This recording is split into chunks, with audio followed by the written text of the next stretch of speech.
Welcome, everybody, to another edition of Let's Be Frank About Sports. I'm your host, Frank Cagino. The divisional round of the NFL playoffs has wrapped up, and it was a pretty good weekend. You saw some things you expected to see. You saw big-time upsets, and you saw a miracle comeback. So it was a good game. Had its share of controversy, which to me was overblown. We'll get to that at the end.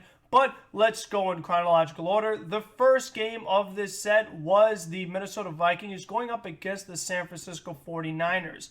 Last week, I said I didn't really think that Kirk Cousins would be able to handle the pressure that San Francisco was going to put him under, and that ended up being the case. San Francisco has so much talent on the defensive side of the football. When you factor in guys like Bosa and Armstead and DeForest Buckner and Fred Warner and Richard Sherman, you could go on and on with all the great players that San Francisco has on defense, and they stopped the pass in this game, they stopped the run in this game, and it gave their team just enough to win the game because Jimmy Garoppolo didn't have his best game. He didn't have a great game by any means. The 49ers, they ran the football, controlled the clock. Minnesota couldn't answer at the other end because of how good that San Francisco defense was. And that was really it. And, it was pretty interesting because going into halftime, this was a 14-10 game. The Vikings were getting their field goals here and there. You can't get too far on this San Fran defense. But then in that second half, they really put even more pressure under Kirk Cousins. And they did what they do best, and that is run the ball. And I just think that it's a really good formula for the Niners because they don't have one of the top quarterbacks in the league. They don't have a Patrick Mahomes or an Aaron Rodgers or a Russell Wilson or a Drew Brees. This is Jimmy Garoppolo, and he's a pretty good quarterback. He's okay, but he's not one of the best. So you have to have your offense, specialize a different way, and they do that with the run game with their combination of running backs with Mostert, and Tevin Coleman had a really big game in this one, running for 106 yards with 2 touchdowns. And, Bradilla gives you a few carries. They didn't do too much, but it's like when you have 3 running backs and they're all, relatively good running backs, one of them is bound to have a good game. So the 49ers kind of just went with the hot hand, and that's what ended up working. And I think the big thing for San Francisco was sacking Kirk Cousins 6 times.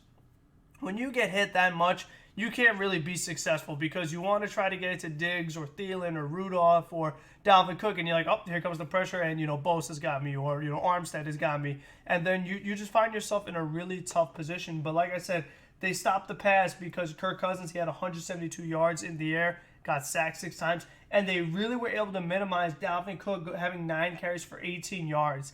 I still think that maybe you want to try to run the ball more. I know it didn't work, but you have to at least try because that is what the Vikings offense was built on, was Dalvin Cook. I mean, he had the huge game against the Saints the week before. So I think that you shouldn't be that quick to get away from the run game. And now the Vikings offensive coordinator is going to be the head coach of the Cleveland Browns, and, that's very interesting. But we are talking about these playoff games. This is not a podcast about that. But, they also limited the targets of Kirk Cousins. Stephon Diggs, he had the one big play of 41 yards, but all in all, 2 catches for 57 yards, and Thielen, 5 catches for 50 yards. And, Mason Rudolph, 2 catches for 4 yards compared to the big-time game he had against the Saints. So the Vikings, they did not look like the team they were the week before, where they pulled off the big upset against the Saints in overtime. Michael Thomas complaining about Mason Rudolph pushing off in the end zone. I don't really think there was too much going on there. I still believe that the Saints never should have been in overtime in the first place. They should have won that game in regulation. They never should let the Vikings win that game. The Saints were such a better team than that. But that's kind of just what happens in the NFL. And I think this next game that we're going to get to between Ravens and the Titans, I just feel like with football, you only have one chance at it compared to basketball or baseball or hockey where it's a series. So it's like if you have one bad game, which the Saints did, which the Ravens did, it's like, okay, well, at least there's a series. We'll get them the next game, or, when the series goes to another arena, we'll beat them there. And just stuff like that. You could play it a different way. But in football, you only have one chance. And if you're going to overthrow receivers, and if you're going to fumble, and if you're going to drop passes, and if you're going to have lapses in defensive coverage, all of a sudden, you're going to end up losing the game and going home when you were the favorites to go to the Super Bowl. And I'm talking about the Baltimore Ravens, who lost to the Tennessee Titans 28-12. And the real big part is the 12, because all year we and mostly the media have been talking about this Ravens offense. It's historic. They run the ball like crazy. You can't stop their run game. You know, they have such a great combination between Lamar Jackson and Mark Ingram and Gus Edwards, and you throw in a Justice Hill. And the thing was that, like, even if you could stop the Ravens' run game here or there, Lamar's going to beat you with his arm, and he's improved so much as a passer. And ever since that playoff loss against the Los Angeles Chargers where he looks terrible, he vowed to be a brand new quarterback, and he's going to work on his game, and he's going to make plays. Well, all of a sudden, Lamar Jackson on Saturday night looked a lot like the guy from last year. I mean, that is just the fact, because he was not remarkable. He was not making big-time plays. I was extremely disappointed with the way Lamar Jackson and the Ravens in general played in this game. When Ryan Tannehill had that really long touchdown pass to Raymond, and the way Marlon Humphrey was completely lost in defensive coverage, that can't happen, because I remember earlier in the season when the Ravens were only 2-2, they were having a lot of plays like that where they were having, defensive miscommunications where they were giving up big plays. And once they made the trade for Marcus Peters and they got more used to working with one another, throwing in Earl Thomas, and you had the injury to Tony Jefferson early in the season. So they had some changes. You changed the middle linebacker from Patrick, I'm not even going to say that last name, to Josh Bynes. So, there were a lot of moving pieces on the Ravens defense, and it was just like stuff like this didn't happen during the regular season. They didn't have guys get loose for one play, huge touchdowns, which happened. And, Marlon Humphrey is a guy who was a Pro Bowl player, regarded as one of the best corners in football, and he just got absolutely lost in coverage and beat deep for a touchdown. So that was a big mistake right there. But I think the big play in this game was the Ravens are marching down the field. Lamar Jackson throws it across the middle to Mark Andrews, another Pro Bowl player. Passes pretty high. It hits the top of Mark Andrews' hands. It ends up being an interception. So it's just like, one of the things that people are saying is that, because Mark Andrews was dealing with an ankle injury, he couldn't really elevate to get his hands on the ball. And you know what? It's just like, I don't really buy that, because Mark Andrews has been dealing with nagging injuries all season. And yes, it could have been a factor, but here's the thing. The pass from Lamar was too high. Like, that pass has got to be better. If you're going to be this, big-time passing quarterback that has improved and things like that, that's not supposed to happen. And I think another big thing in this game in particular was I call it the game of first, because all year the Ravens were perfect on fourth down conversions. They were never stopped. Every time it was 4th and 2 or 4th and 1 or 4th and inches, the Ravens went for it every time and got it every time. They didn't miss once. And in this game, they missed it twice. They had plays where they just go to Lamar Jackson right up the middle, and the Tennessee Titans stuffed him right there at the line of scrimmage. So, it's just like stuff like that was not happening. But it did in this game. The other thing that happened when you call a game of first, Lamar Jackson did have a fumble this season, and that was against the Buffalo Bills. But he also had a fumble in this game where the Titans were able to strip the ball of him, and, they gained possession, and the Ravens are stopped yet again. And the other thing was that Lamar Jackson just wasn't turning the ball over a lot in general. Lamar Jackson was not a high turnover quarterback this season. He had the one fumble, and it was very rare where you saw him throw interceptions. I mentioned that interception he had earlier with the play of Mark Andrews and went off his hands, but there was also another interception later in the game. So again, it's just like the game of first.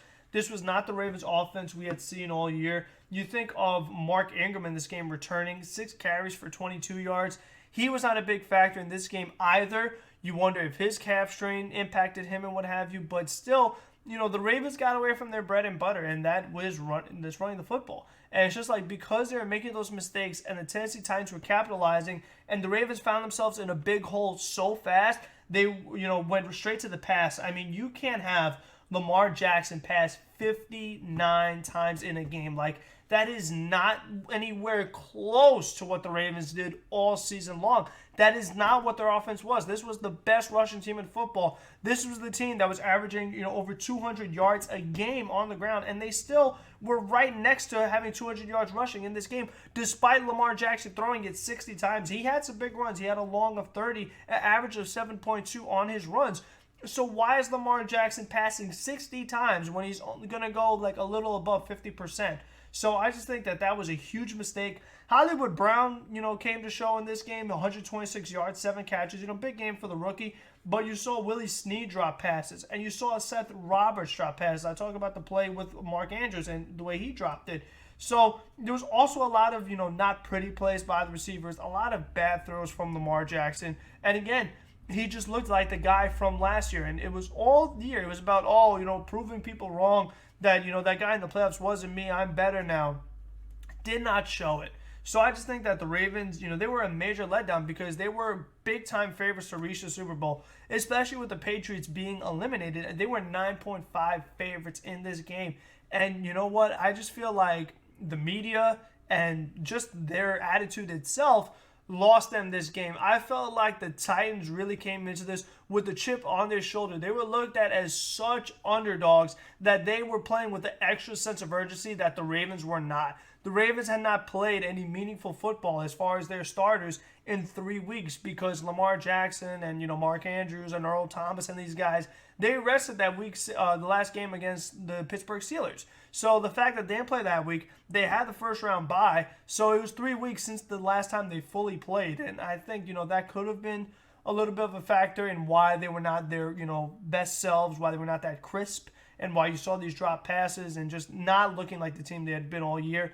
Again, could be a factor, but I just think that this Tennessee team is really good because when you defeat the Patriots and you do it kind of fluky with the, the false start and all that stuff and, 14-13 for a while, it looks like you might have got lucky. But when you put a beatdown on the Ravens like this and blow them out and completely just lock down the MVP favorite, Lamar Jackson, the way they were able to do that, and Derrick Henry's still absolutely beasting, 30 carries for 195 yards with a long of 66, and he also threw for a touchdown in this game. I mean, this guy is the best running back in football, no doubt about it. He just made play after play after play. And this was against, the team that was the best rushing team in football and a team that does well against the run on defense with their big bodies. I talked about Brandon Williams and Michael Pierce and players like that. So that game, it definitely was very interesting and was not something that really any of us could have expected when you consider how much of a favorite the Ravens were. And the way the Titans acted after the game, saying big trust and things like that, again, there was like such a sense of urgency because the Ravens, they were, the media was so in love with them. And it was all they talked about with the Ravens, the Ravens, the Ravens. I really just felt like it motivated the Tennessee Titans. And again, that's not an excuse for Baltimore. Lamar Jackson, so far, he hasn't shown me anything, honestly, because when it matters most, what do? I mean, he was terrible. He was awful in this game. So, there is no excuse. I really don't want to hear it. And you know what? The Ravens, they were not the real deal. The team that we thought they were, they really weren't because they didn't show me any improvement from last season. The way they were good in the regular season, then the Chargers beat them no problem. The Tennessee Titans did the same thing as severe underdogs. So I just think that was really interesting. But to get to Sunday, we had the Houston Texans going up against the Kansas City Chiefs. And this was one of the craziest games you will ever see. I mean, this game, I still can't believe how it happened. But the way Houston got off to a great start, they get the touchdown on the first drive. Then the Kansas City Chiefs, they have the blocked punt that the Texans returned for a touchdown. Then they have the fumbled punt, on a punt return, Tyreek Hill, when he fumbled it. And the Texans ended up capitalizing a couple plays after that because they were right by the goal line following the punt. And it was really a good punt by the Texans, as far as the distance. So it was a very easy drive. And then they get a field goal. So the Texans have this big lead. And the thing with the Chiefs is you want to talk about the Ravens possibly having some rust. I think the Chiefs could have had some rust when you consider that they were the other team that had the first round bye in the AFC. And all the drop passes we saw Travis Kelce drop passes. We saw Damian Williams drop passes in this game. We saw Robinson. He had multiple drops in this game. So the Chiefs offense definitely did not look in sync. Patrick Mahomes a little frustrated because, these were plays these guys should have been making, and they didn't. Also, the fumble by Tyreek Hill right there by the goal line. So it definitely was very weird. But then all of a sudden, the Chiefs really got rolling. And, again, I said this last week, but the Chiefs are hot. And now they are smoking hot. And they ended up finishing this game with 51 points. And the Texans, they were up 24-0. And then all of a sudden, they finished with 31 points. And the Chiefs got 51. It was just so remarkable. This is, you want to talk about, the Ravens, their great offense. the Chiefs are the best offense. Patrick Mahomes is the best quarterback in the NFL, not Lamar Jackson. Because Mahomes, it didn't look like a drastically different guy. Like this Mahomes in this playoff game looked like the Mahomes in the regular season compared to Lamar Jackson, looked like two completely different players. So, you know what? The Chiefs did a really good job because they passed it. Mahomes ran it a little bit, 7 carries for 53 yards. Damian Williams getting involved. Travis Kelce was a beast in this game, having 3 receiving touchdowns after he had that drop earlier. Mahomes got to Kelce whenever he wanted. The Texans' pass defense was not good enough to really defend against all these different targets that Patrick Mahomes was throwing to. It looked like they had something going early, but I just think, again, kind of with the Ravens, a lot of it was fake. When you think about blocking a punt and having a punt return, fumble, Patrick Mahomes didn't really get a chance to do anything on offense, especially with all the drops that the receivers were having. So, again, the Texans were getting lucky at first, but then all of a sudden, fate kind of set in, and the Chiefs really did what they were supposed to do. And this is what the Ravens should have done, because I just think that, the Chiefs showed so much more fight than the Ravens did, because the Chiefs were in a bigger hole than the Ravens were. You know what I mean? When it was 24-0, the Chiefs could have packed it in and been like, okay, well, we suck. We didn't make the plays we need to. We're not the team that we're supposed to be. The Texans played really good. They played really well in special teams. What are we going to do about that? But you know what? The Chiefs didn't give up. They also made a big play on a kick return where they were able to force a turnover and then shortly after get a touchdown. So they kind of gave the Texans a taste of their own medicine. And I just felt like there was no reason why the Ravens couldn't have done the same thing that the Chiefs did in this game. Not score 50 points, but you can still make a comeback. I mean, just because you're in a hole, it's a 60-minute game. We've seen a lot of comebacks. And to get to the next one, the Sunday night game, we were really close to seeing another big-time comeback by the Seattle Seahawks. Once the Packers were up 28-10, it really looked like this game was going to be over. But similar to the Chiefs, the Seahawks continued to show fight. I mean, they had Tyler Lockett get a touchdown. Then you had another touchdown from Marshawn Lynch, and it was 28-23. And the Seahawks, they went for a 2-point conversion. The Packers were able to not allow that to happen. Big pass defense. And if the Seahawks did get a 2-point conversion, it would have been a field goal game. And that would have been a really tough predicament. And the thing is, what got the most attention was the play to Jimmy Graham, where he got the first down right when he was being tackled on a big-time conversion that really sealed the deal. And there was controversy. Was it a first down? I couldn't believe it was, because to me, it looked like a first down all the way. I don't understand why they were viewing it. It just did with the way Jimmy Graham fell. And his, size definitely gave him a big advantage. And I think he was a really big storyline in this game because he had 3 catches for 49 yards. That doesn't blow you away. It wasn't the game that Travis Kelce had, but it's like Jimmy Graham is a guy who's really flown under the radar, because if you remember, he started his career with the Saints. He was one of the best tight ends in all of football, and he was so good that the Seahawks made a trade for him, and they gave up one of their best offensive line pieces, Max Unger, their center, and the trade really didn't work out too well. Jimmy Graham made some plays, but it shows the value of offensive line. You really can't trade away a big-time center and think that a good tight end is going to be a good deal. Even though Jimmy Graham may look like the better player, offensive line is just so important that if you have no one to block, you can't even get the ball to Jimmy. So that was a big thing, and now he was able to capitalize against his former team, because even with the Packers, he was not the big-time player that we thought he was going to be, being paired up with a quarterback like Aaron Rodgers, similar to the way when he was with Drew Brees, all the big things he was able to do. So it was good to see Jimmy Graham make a big-time play against his former team. It looked like the good tight end that he was a while ago. It definitely was, even though he's still relatively young, it was a long time ago when Jimmy Graham was one of the top tight ends in football, and his decline was so quick. Like I said, it just didn't work out with these other teams like the way it did with New Orleans. But I just believe that for the Seahawks, to me, the biggest play in this game, it was not the Jimmy Graham play. It was when Malik Turner dropped that ball on 3rd down, because if he catches it, Seattle had a first down, and that was at the point in time where Seattle was making the comeback after they got the back-to-back touchdowns. Turner catches that ball, and Seattle was on their way to possibly scoring again. And if they did get another touchdown, I believe that them getting the lead and really swinging momentum, they would have held on and beat the Packers. So to me, I think the big play was that drop, because that was a wide open pass and he just dropped it, and if nobody talked about it. Everyone's just like, oh my God, Jimmy Graham, was that a first down? It was. There was no doubt about it. But nobody was talking about that drop. And to me, I really believe that was the bigger play. So I didn't understand that, but that's just the way football goes. And again, it's just like when it's one game, so many things can happen, and it's like one little play, one drop, and that decides the whole game. So it's not a series. It's one game, and you have to be on your A game. You can't have rust. You can't have drops. You can't have miscommunication in defense. You can't have turnovers on special teams. You've got to make the big plays, and you have to be so locked in. And, maybe a trick play, like the way Derrick Henry threw the touchdown. You never know when stuff like that is going to work. And when these games are tight and you're playing the top teams and you're the underdog, you're going to have to, come up with some creative things to really get the edge and win the game. So it was a good week. Again, we saw upsets, we saw comebacks, we saw almost comebacks, we saw some things we expected, like the 49ers rolling over the Vikings. The conference championship games are definitely going to be pretty interesting when you think of the Packers going up against the San Francisco 49ers. And you know what? It's just like, I want to pick the Packers, but I still believe that 49ers defense is just too good. I really do.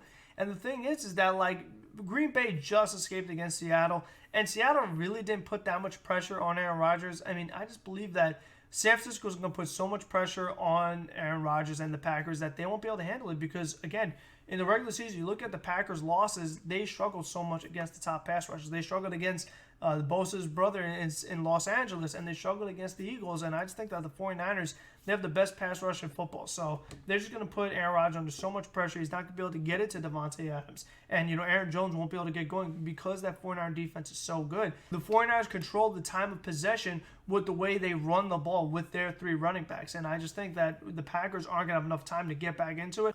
With the little time that the Packers will have remaining after the 49ers run the ball out, Rodgers is going to be under so much pressure. I think it's going to be really hard for him to make plays, but I mean, it wouldn't surprise me either way because he is Aaron Rodgers, and I really believe that eventually the Packers have got to get back to the Super Bowl. They've been so close for several years, but they haven't been able to, really get over the hump, and maybe this could be their year, and Jimmy Garoppolo makes a big mistake, which is possible, but I really do like the 49ers formula. I like that they run the ball, that they play really good defense. I just think that that is the best way that, if you're going to go on the road, which they don't have to in this game, but it's just like their game could travel anywhere. So I think that is definitely very encouraging. And then the AFC between the Titans and the Texans, you almost want to pick the Titans because the way they upset the Patriots and the way they upset the Ravens, but it's just like Patrick Mahomes, I mean, it just stinks because I said the same thing last week. I said, oh, well, Lamar and the Ravens are going to be play better than the Patriots did, so they'll beat the Titans. And I feel the same way about the Chiefs. Like, the Chiefs are going to play better than the Ravens did, and I just don't think that the Titans' defense is that good that it would stop Lamar's Ravens and then Mahomes' Chiefs. That is just so difficult to do, and then you have to go to Arrowhead Stadium. I think it's just going to be too much to overcome, but again, it is possible, though, because when you have Derrick Henry, and again, you could just control the game and control the time of possession, and the Chiefs, they have to, rush and what have you, and can't really do what they want to because they have such little time of because Derrick Henry ran the ball so much. Again, it could go either way, but I'm going to go with the Chiefs. So my original Super Bowl prediction was Ravens-Seahawks, which obviously neither one of those are going to happen. I thought the Ravens really were going to beat the Titans. And Seattle, I thought they could have beat the Packers, and they could have. They just didn't make the big plays at the end. A 49ers-Chiefs Super Bowl would definitely be a really good one. You'd have a really good pass rush going up against a really good offense. So I definitely would make for a competitive game, franchises that people know. Compared to a Titans against the Packers Super Bowl, that would be interesting. There's always different combinations that can happen, but I guess I'm going to have to say it's going to be 49ers and the Kansas City Chiefs. And again, that would make a good Super Bowl. You'd be picking the favorites, but that's what happened in this past week. I mean, we saw 3 of the favorites win. The only one that didn't was the Ravens, and it's because they played really bad and the Titans played really good. So still, I believe that the Titans will be too much to overcome. And then on the 49ers side, I just like the way they play football. I believe it's a winning brand, and it's why they can defeat the Packers. So, again, could go either way. But until the next one, have a good one, everybody. If you like this, leave a like, comment on some feedback, what you thought of the games, and subscribe to keep up with the other videos that will be coming.